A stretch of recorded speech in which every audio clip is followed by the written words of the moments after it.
A blessed day to all of you, to our brothers and sisters who are worshiping with us through this live stream. For a couple of weeks, we have been reading from the book of Samuel, and yesterday was the account of his death. And today there is the reading from the book of Sirach, in which it's a kind of an appraisal of what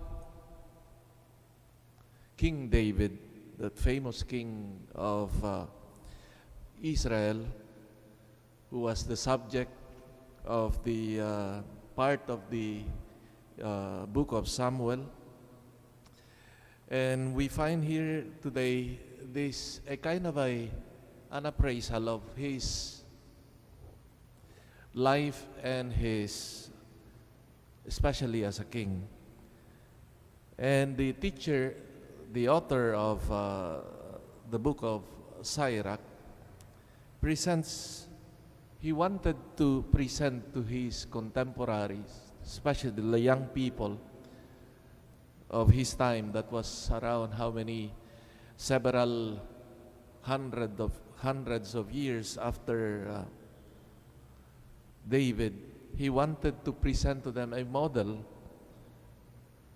to see and consider. And he starts with the good things, the achievements of David, presenting him, well, some scholars would say Sirach presents an idealized image of King David.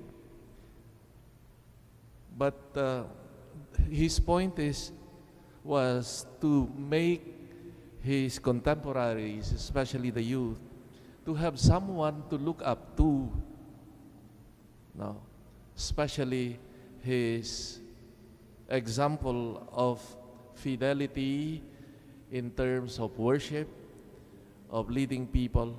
But also he did not forget his weakness, his sinfulness.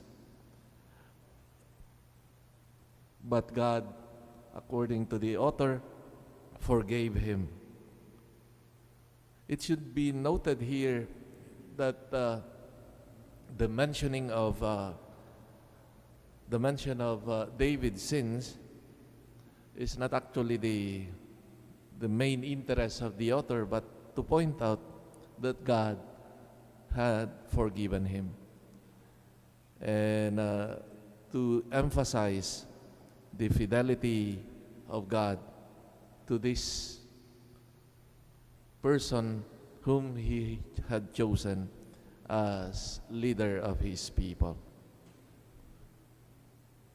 Every culture, every people, every group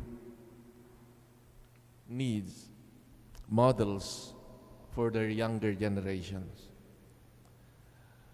It is easier to inspire them with concrete persons as models of virtues, which a group or a culture holds dear. These models are more effective and convincing than just abstract descriptions of these virtues. As in the time of Sirach, in need of concrete models, so with our generation, we are in dire need of such models, leaders who could inspire in us to do what is noble, what is honorable, and what is good. To the contrary, having the powerful as our models, it would become at times, with their own propensity to evil, that they become bad examples for younger generations. I remember a mother prohibiting her children listening to the powerful of the land, because in every sentence he would mention curses. And as she was telling me, how could I teach my children not to curse if the powerful in the land is doing that every time he opens his mouth? No. Again, we are in a crucial moment also of our history, of our land, that we have the opportunity to elect good leaders, and this is part of our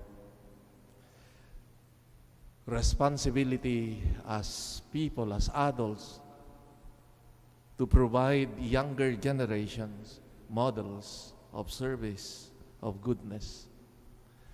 And we ask the Lord to help us to have a discerning heart, that we may elect and choose honorable and worthy leaders, models for the youth, models for all of us in the service of others, especially of the nation.